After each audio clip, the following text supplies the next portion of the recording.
আজ রাজ্যে আসছেন এমন একজন ব্যক্তি যার নেতৃত্বে গোটা ভারত জুড়ে তৈরি হচ্ছে এক রাজনৈতিক ভাষ্য, বাংলা বললেই বাংলাদেশি।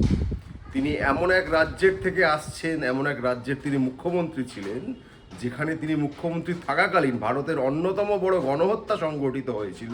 অনেকে বলেন কার্যত তারই নেতৃত্বে। তিনি আজকে এসে বাঙালিকে বোঝাবেন যে তার বাঙালির জন্য কত কি চিন্তা ভাবনা রয়েছে।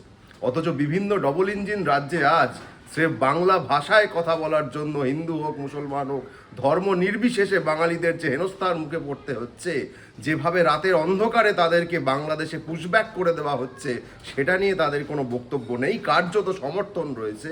তাদের দলের নেতারা সোল্লাসে উদ্বাউ হয়ে নৃত্য করছেন যে বাঙালিকে খেদানো হচ্ছে। যে বাংলা ভাষার জন্য ভারতবর্ষে নোবেল এসছে, যে বাংলা ভাষায় সিনেমা করে সত্যজিৎ রায় অস্কারে নিয়ে এসছেন, আজ সেই বাংলা ভাষায় কথা বলার জন্য ভারত জুড়ে বাঙালি বিপন্ন। আমি সরাসরি দাঁড়িয়ে নরেন্দ্র মোদীকে চ্যালেঞ্জ করছি, আমার মাতৃভাষা বাংলা, আমি বাংলাতে কথা বলি, আমি বাংলাতেই কথা বলবো। আপনার ক্ষমতা থাকলে আমাকেও জেলে ভরে দেখান।